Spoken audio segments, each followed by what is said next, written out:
Yeah, we're back on the SportsMax zone. We're going to talk some football now. The first leg semi-finals of the Jamaica Premier League kicked off on Monday night with a doubleheader at Sabina Park in the curtain raiser. 2021 champions Cavalier edged defending champions Harbour View by 1-0. Let's have a look at those highlights now.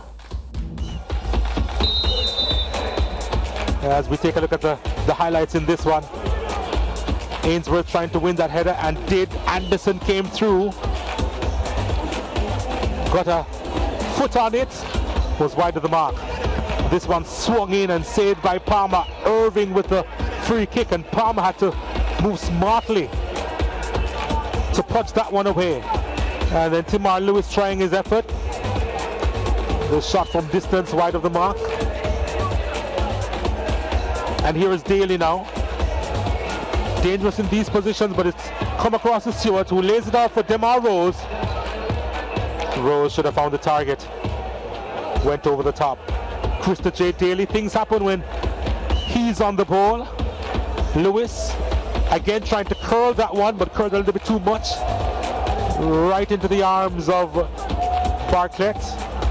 And then Harding, finding Anglin.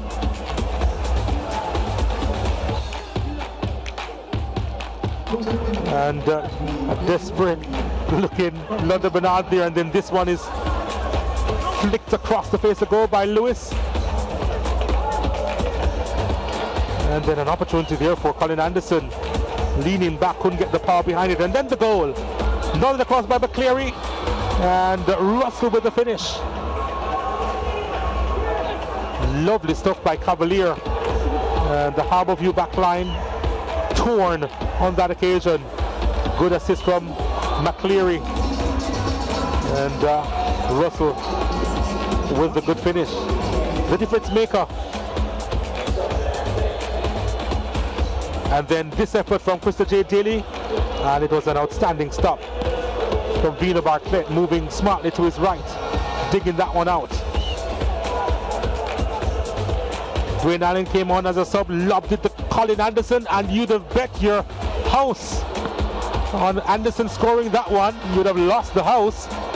Anderson looking for his 18th goal this season, couldn't convert.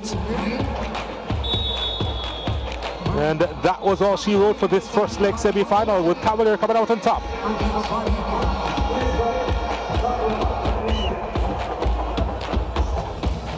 Yeah, Dwight Jeremiah is one of our match analysts, and he now joins us to discuss last night's first leg semi-finals. Well, let's start here, Dwight, with that match that we just saw, Cavalier against Harbour View. The two teams locked in battle there. Cavalier coming up with a victory, having failed to beat Harbour View in 2 meetings in the regular season. What went wrong for Harbour View last night? They got a couple of looks at goal, but weren't able to convert. Yeah, I think a number of things went wrong for Harbour View last night, and they're going to have to correct it. I think they were a bit static up front. Yes, they got a few chances, but I don't think Garth Stewart is going to be the answer for them. Maybe you feel Coach Bernard will have to go with possibly a false nine, just have attacking midfielders in that role and get them to rotate. I've seen it myself as a coach. He put an attacking midfielders, he run the channels well, he probably make those into-out runs, get into those half spaces. I don't think they were getting that a lot. And a lot of times, apart from the early parts of the game when they had a few look-ins, it wasn't with the regularity that Coach Bernard would have wanted. So I think that's something he's going to have to fix. He said at the end of the game that he thinks he knows what he has to do in that regard. So we wait to see what he'll do there, but I suspect he'll have to go with a more of a false nine type of situation in that regard.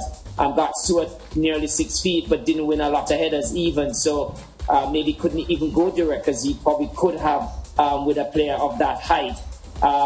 Also, I think the fullbacks just didn't get into the game.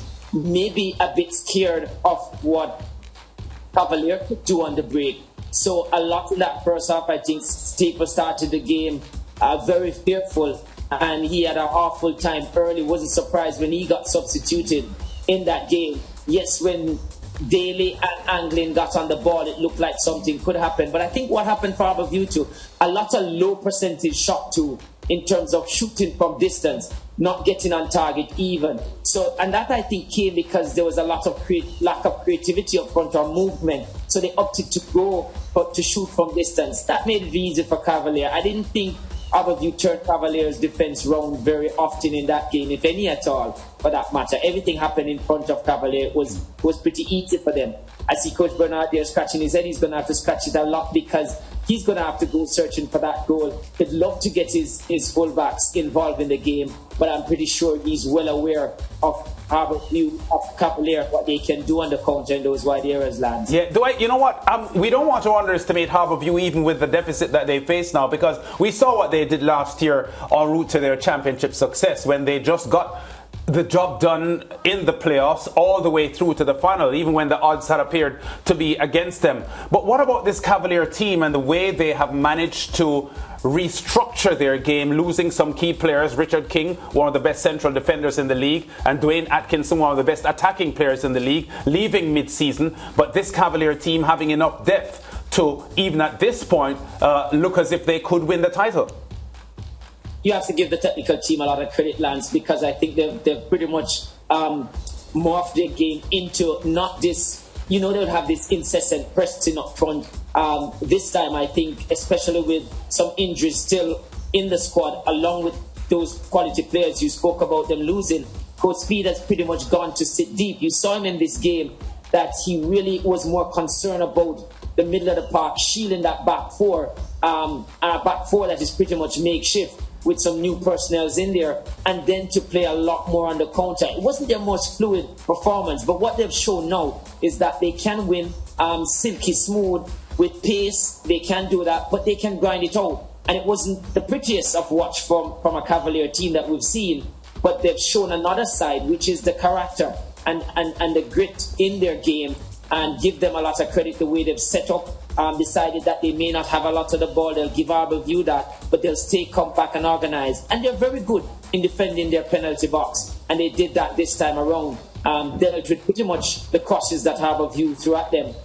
Didn't look bothered at all. Everything was happening in front of them. So I think the organization of the team and the personnel in terms of their character and their mindset, the attitude towards it, that was quite good. And that speaks to a lot of other things about this Cavalier team that maybe we did not attribute to them. We were just looking at the technical side of their game. Okay, Dwight, let's move on to the other encounter now, where the former champions Arnett Gardens faced Mount Pleasant Academy. Mount Pleasant, who are seeking their first ever Premier League title, took the lead twice but had to settle for a 2-2 draw. Let's take a look at the full-time highlights. And again, what a game we've seen here.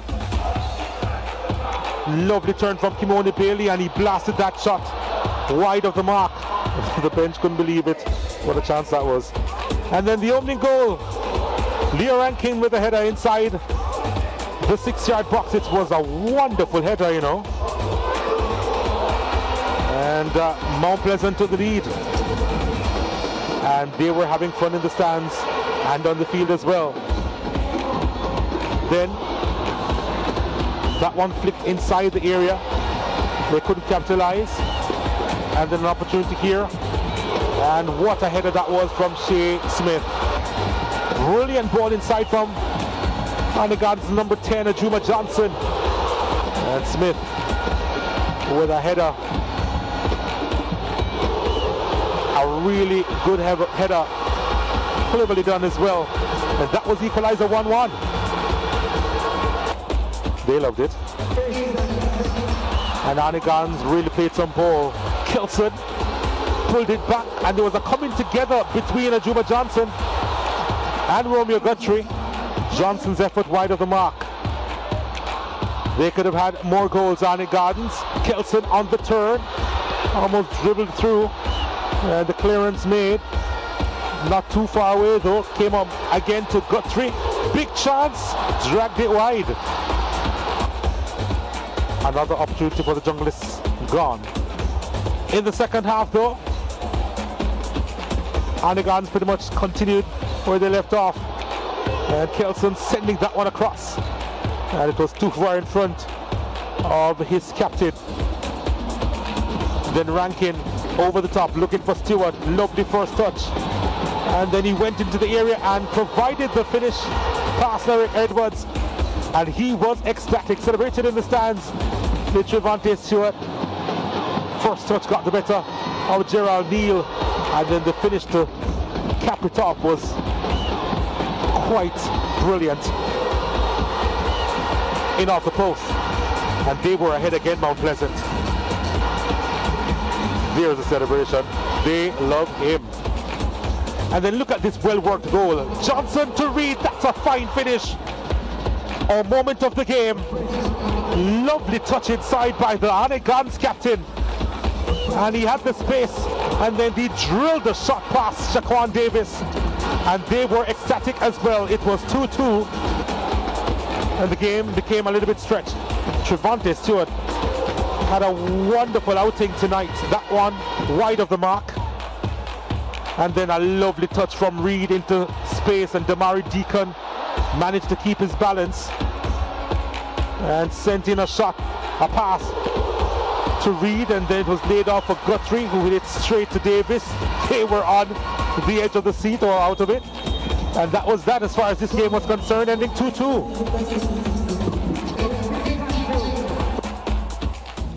Yeah, well, Dwight, Arnett Gardens, well, Mount Pleasant failed to beat Arnett twice in their regular season. They were in a position twice last night to get the victory, but didn't in the end. Resilient Arnett Gardens, and Arnett showing a lot of quality and a lot of multi-dimensional ability on the field. And now they're heading into the second leg, level at 2-2. Dwight?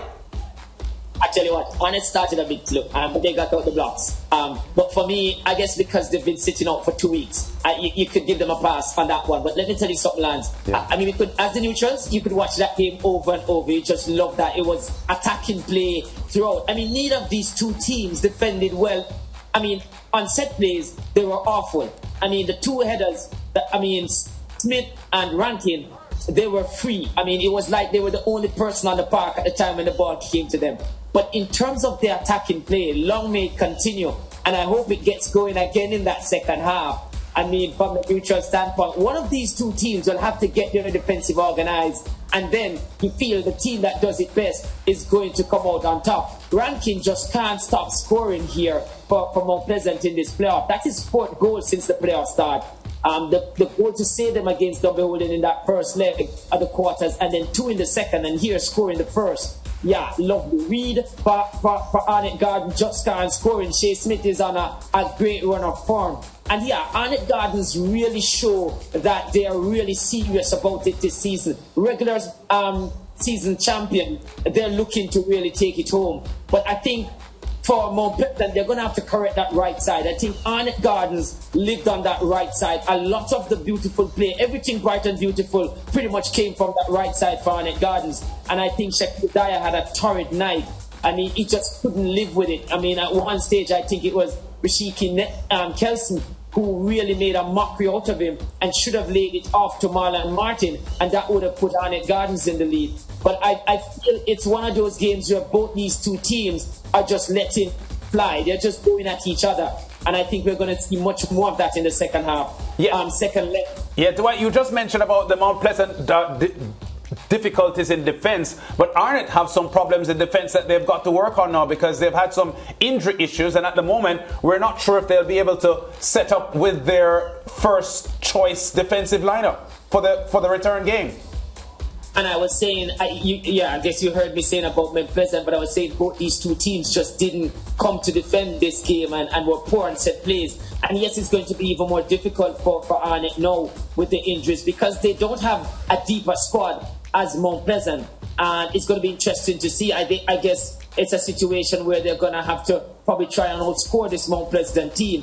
And I think Stewart, I have to give him credit. I have to make a mention of him, Lance, because in the first leg, I was on the call and I felt he was awful. Couldn't really make a pass, and his first touches were bad. Since that time, it's as if he watched it and said, what does this man know about me? He has been excellent since that time. Dropping into those pockets, I don't think the Arnett Gardens team could live with him. And with the defensive problems that they're going to come into the second leg with, I think they're going to have a torrid time trying to contain this number 9 here for Mount Pleasant. Yeah, we've got to leave it here, Dwight, but I can't go without getting your take on this free kick. Really excellent training ground stuff brought onto a match situation, and the Parker Blacks Fabian Reid, 31 years old, showing that he has all the qualities of a player, that has played outside of Jamaica and has been leading scorer in the Premier League before.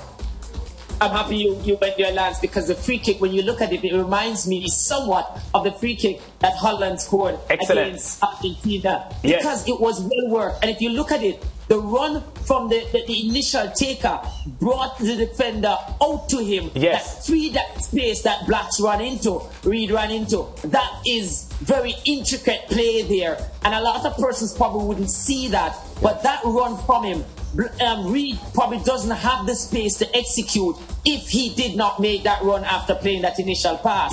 That freed that space for Reid to run into. And yes, you could watch that one over and over. It reminded me right back to the Netherlands against Argentina in that free kick. Yeah, Dwight, we've got to leave it there. But that was as clinical as you would get in Premier League football in Jamaica. Really, really excellent watch there for us last night to see that goal from Arnett, which was the equalising strike. We'll talk again soon, Dwight, and we actually look forward to these second leg semis. Thanks, man.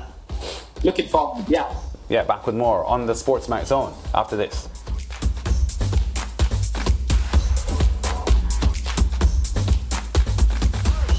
Stay with SportsMax on YouTube and follow us on all social pages for updates, news and entertainment.